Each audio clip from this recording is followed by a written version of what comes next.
Hello students, एक बार फिर से आप सभी का हार्दिक स्वागत पीकेटी एजुकेशनल अपडेट चैनल में। और स्टूडेंट, ये वीडियो आप लोगों के लिए बहुत इंपॉर्टेंट हो जाता है क्योंकि परीक्षा की घड़ी नज़दीक आ चुकी है और एग्ज़ाम आप लोगों को देना है। कैसे आंसर शीट में लिखना है, इन सब के बारे में मैं बता चुका हूँ।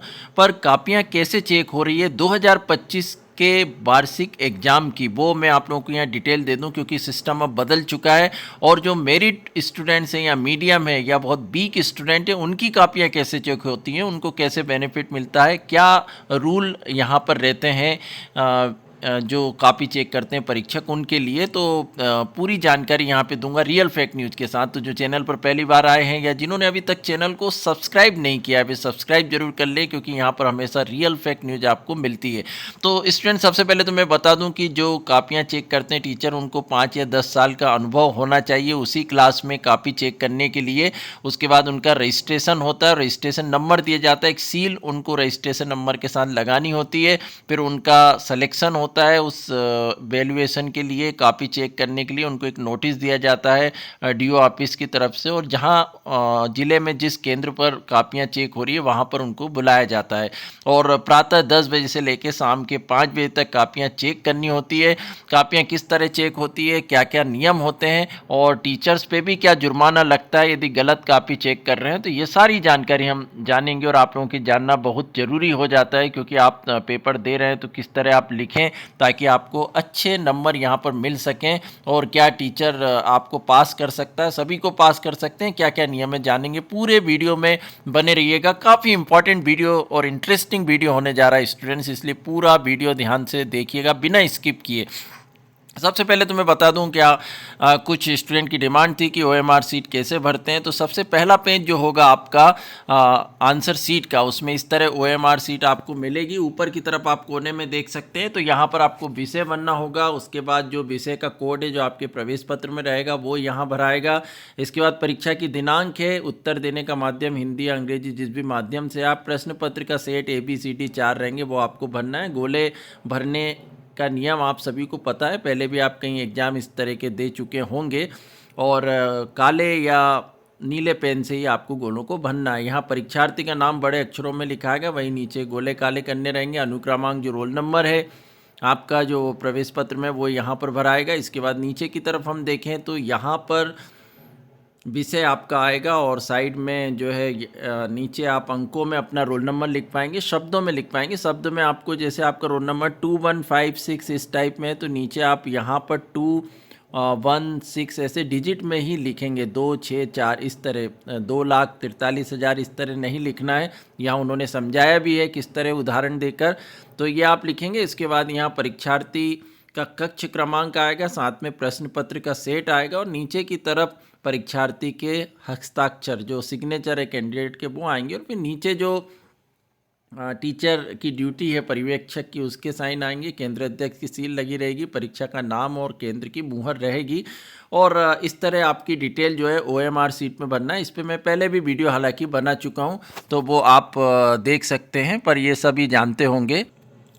उसके बाद जब इस ओएमआर सीट को फाड़ लिया जाता है, अलग कर दिया जाता है, तो आपकी डिटेल कुछ इस तरह रहती है। अंदर एक पेज इस तरह खुलेगा, केवल मूल्यांकनकर्ता के उपयोग हेतु होता है। तो यहाँ पर आपको देख सकते हैं आप प्रश्न क्रमांक है, पृष्ठ क्रमांक और प्राप्तांक आपके यहाँ रहते हैं। तो पृष्ठ क्रमांक तो खैर कोई डालता नहीं है, जो भी नंबर आप प्रश्न क्रमांक के हिसाब से लेंगे, जैसे पहले पे कितना कितने कितने नंबर मिले, यहाँ पर हाइड किया गया है, मेरिट स्टूडेंट की कॉपी है, तो जो भी नंबर यहाँ पर दिए जाते हैं वो यहाँ पर मिलेंगे। 32 पेज की कॉपी मिलेगी आपको, कोई भी सप्लीमेंट्री कॉपी इस बार नहीं दी जाएगी पिछली बार की तरह। और यहाँ पर्यवेक्षक जो परीक्षक है उसके हस्ताक्षर यहाँ पर रहेंगे जिसने कापी चेक करी। और साइड में आप ग्रीन से देख सकते हैं जो केंद्रीय अध्यक्ष होते हैं उनके साइन और सील यहाँ पर रहते हैं। अब बाकी जो आपकी डिटेल्स थी वो यहाँ निकाल ली जाती है, किसी तरह की डिटेल यहाँ पर शो नहीं होगी कापी चेक करने वाले को। अब कक्षा 10वीं 12वीं के आप देख सकते हैं, यहाँ अलग अलग टीचर्स रहते हैं, अलग अलग विषय के उनको बुलाया जाता है। एक मेन सब्जेक्ट मान लीजिए कक्षा 10वीं का गणित जो है वो चेक करना है, तो यहाँ 30-40 टीचर्स होते हैं और उनको 30-30 कापियों का यहाँ एक एक बंडल जो है वो केंद्र अध्यक्ष द्वारा दिया जाता है। केंद्र अध्यक्ष अपनी कुर्सी पर बैठेंगे सामने की तरफ और 6-7 सहायक केंद्र अध्यक्ष होते हैं जो हर टीचर की 10-15 कापियाँ लेके चेक करते हैं, फिर पूरी कापियों का यहाँ रीटोटल भी करते हैं ताकि किसी तरह की मिस्टेक ना हो, और आखिरी में केंद्र अध्यक्ष के पास उसकी चेकिंग ले जाते हैं और सील साइन उनके भी केंद्र अध्यक्ष के लगते हैं। अब सवाल ये उठता है कि एक दिन में जो सुबह जब टीचर्स आएगा स्कूल में केंद्र पर, वहाँ पर उसको 30 कापियाँ गिन कर दी जाएगी और ज़्यादा से ज़्यादा वो 45 कापियाँ जो है वो एक दिन में चेक कर सकता है। अब उसको मॉडल आंसर की जो है वो मेमोरेंडम जिसको बोलते हैं वो प्रोवाइड की जाती है एमपी बोर्ड की तरफ से। तो पहले तो टीचर्स को यहाँ पर क्वेश्चन पेपर दिया जाता है, जैसे हाई स्कूल मुख्य वार्षिक परीक्षा जो परीक्षा वर्ष 2024 है उसमें गणित का आप ये क्वेश्चन पेपर देख सकते हैं जो आप लोगों को मिलता है स्टूडेंट्स को, वो यहाँ पर पहले टीचर को दिया जाता है, वो अच्छे से इसको रीड कर ले। इसके बाद इसकी आंसर शीट जो है वो वहाँ पर मेमोरेंडम जिसको बोलते हैं वो प्रोवाइड कराई जाती है। तो आप ये देख सकते हैं कि मार्किंग स्कीम एमपी बोर्ड की तरफ से दी जाती है। इसमें पूरा अंक विभाजन लिखा होता है कि किस तरह टीचर्स को चेक करना, हर सब्जेक्ट में ये दिया जाता है और कितने कितने नंबर यहाँ पर देना है वो भी सामने स्पष्ट लिखे जाते हैं। हालांकि ये तो ऑब्जेक्टिव एक एक नंबर यहाँ पर दिए जाएँ, पर यहाँ आप देख सकते हैं स्टेप पे भी जो है वो नंबर है, यदि उसने फार्मूला लिखा है तो 1 नंबर देना है, नीचे आंसर पर फिर 1 नंबर देना है। तो इस तरह अलग अलग जो है वो डिवाइड करके आंसर शीट जो है वो दी जाती है टीचर्स को कि वो इनमें से आंसर देखे और चेक करें। परंतु ये भी बोला जाता है कि आपको इन आंसर शीट से देखकर जो मार्किंग स्कीम है इससे चेक नहीं करना, अपने अनुभव के आधार पर करना है, क्योंकि बहुत से स्टूडेंट्स अलग मेथड से भी क्वेश्चंस कर सकते हैं, अलग आंसर भी लिख सकते हैं। तो आप इसको प्रामाणिक नहीं मानें कि इसी तरह आपको कापी चेक करना हो। जितने भी टीचर हैं वो एक्सपीरियंस टीचर हैं, तो वो इस तरह मॉडल आंसर को देखकर कापी चेक करते भी नहीं हैं। कभी कभी एक बार उन्होंने देख लिया तो ठीक है, बाकी वो अपने अनुभव के आधार पर ही कापी चेक करते हैं और कई बार नंबर देने का तरीका भी इससे चेंज हो जाता है। मैं आपको बताऊं कि यदि कोई बच्चा वीक है और उसकी कापी चेक हो रही है, तो यहाँ पहले हम वीक स्टूडेंट की बात करें तो उसको अभी कक्षा 10वीं में 25 नंबर पास होने के लिए चाहिए। अब मान लीजिए उसने 22 नंबर ले आया तो 3 नंबर वहाँ पर सहायक केंद्र अध्यक्ष भी बोलेंगे कि उसको पास करना है। और एक बात पूरी मैं जानकारी दे दूँ स्टूडेंट की, जितने भी टीचर हैं सबको पास करने के लिए ही बैठे हैं, किसी को फेल नहीं करेंगे। परंतु आप यदि उनको मौका नहीं देंगे तो फिर वो पास नहीं कर सकते। आप खाली कापी छोड़ के आ गए तो नंबर नहीं मिलना है। तो मैं सबसे बार बार बोलता हूँ कि पूरे क्वेश्चंस अटेंड करके ज़रूर आइए, पूरी कापी भर के आइएगा। यदि आपको नहीं भी पता है किसी चीज़ के बारे में तो आधा करिए या उसको मन से अपने एक्सप्लेन करिए। ज़रूरी नहीं कि गाइड का कर पाएँ या उस चैप्टर से रिलेटेड लिखें, ताकि आपको नंबर ज़रूर मिले। तो सवाल उठता है कि यदि कोई स्टूडेंट 2-3 नंबर से रह रहा है तो मान लीजिए एक डायग्राम बनाए जिस पे केवल आधे नंबर देने का रूल है, परंतु यदि स्टूडेंट को पास करना है तो इस पर 1 या 1.5 नंबर भी दे दिए जाते हैं। थोड़ा बहुत फार्मूले लिखने पे भी नंबर मिल जाते हैं ताकि उसको किसी तरह पास कर दिया जाए। बाकी मेरिट स्टूडेंट की कापी में थोड़ी सावधानी रखी जाती है और उसकी कापी 3 लोग चेक करते हैं। एक तो जो परीक्षक चेक कर रहा है वो तो करेगा ही, दूसरा सहायक केंद्र अध्यक्ष और तीसरा केंद्र अध्यक्ष जो मेन रहते हैं हेड वैल्यूअर, वो भी जो मेन केंद्र अध्यक्ष है वो भी उसकी कापी चेक करते हैं, क्योंकि वो मेरिट स्टूडेंट होता है। पर स्टूडेंट के फेवर में कापियाँ चेक की जाती हैं।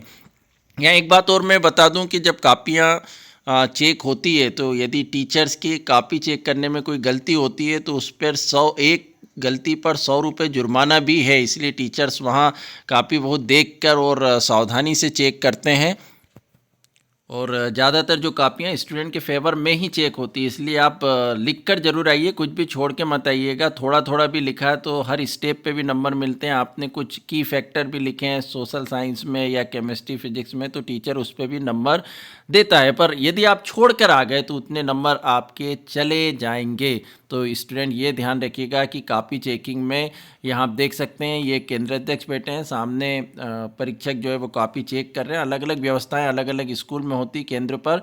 अब इसके बाद जब कापियाँ चेक हो जाती हैं तो एक दिन में जितनी कापियाँ हुई उन्हीं का जो मूल्यांकन हो जाता है उनको शाम को ऑनलाइन उसी दिन भरना पड़ता है। आपकी मार्कशीट में जाकर वो नंबर जो है वो सेव हो जाते हैं भोपाल में एमपी बोर्ड ऑफिस में। तो जितनी कापियाँ चेक हुई है उनका मिलान किया जाता है और उसको फिर ऑनलाइन उसी दिन भर दिया जाता है। यह पिछले साल से स्टार्ट हो गया। पहले नंबर जो है वो कापी पेज में भरे जाते थे, उसके बाद उसको लिफाफे में जो है एमपी बोर्ड भेजे जाते थे, पर अब ये सिस्टम बदल गया। अब सीधे ऑनलाइन ही नंबर चले जाते हैं।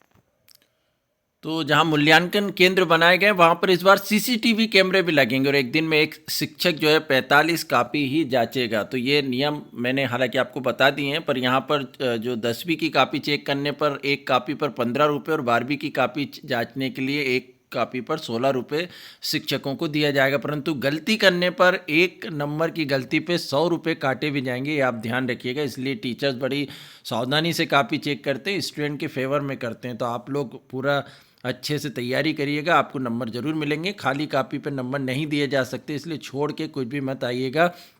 और ट्रिक और टिप्स के लिए स्टूडेंट्स मैंने वीडियो बना दिए हैं, काफ़ी इंपॉर्टेंट भी दिए हैं। आप चैनल को सब्सक्राइब करके रखिए ताकि सभी जानकारी आपको मिल सके।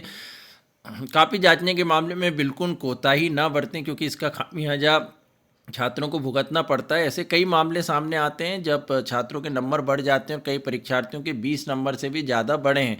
इस तरह की गलतियां बिल्कुल नहीं होना चाहिए। इसी के साथ जिन विद्यार्थियों के 90% से अधिक होंगे उनकी कापी दोबारा चेक की जाएगी। इसे विषय शिक्षक के अलावा मुख्य परीक्षक और उप परीक्षक भी देखेंगे। मेरिट स्टूडेंट की कापी की जांच फिर से होगी। और यहाँ पर आप देख सकते हैं मूल्यांकनकर्ताओं को कहा गया है कि उन्हें कापी जांचने के दौरान मॉडल आंसर की दी जाती है, उसे देखकर कापी जांचें। ये जांच करें कि छात्र को उसमें से कितना आ रहा है। इसी के साथ टोटल भी कम से कम 2-3 बार चेक करें, जिससे इसमें गफलत की स्थिति ना रहे। कई बार मॉडल आंसर की के बावजूद परीक्षार्थियों के नंबर कट जाते हैं। इसी के साथ ये भी देखा गया है कि संबंधित प्रश्न को लेकर परीक्षार्थी कॉन्सेप्ट का कितना क्लियर है। अगर कोई प्रश्न 2 नंबर का और परीक्षार्थी को इसमें 4 पॉइंट कवर करना है और उसने 3 ही किए तो उसे आधा नंबर तक काटा जा सकता है और स्टेप पे भी छात्रों को नंबर दिए जाएंगे। अगर कापी चेकिंग में 1 नंबर की गलती भी सामने आती है तो कापी चेक करने वाले को जो है वो 100 रुपये का जुर्माना फ़ाइन लगेगा। उन्हें कापी में गलत नंबरिंग पर उसी स्थिति में ब्लैक लिस्ट भी किया जा सकता है।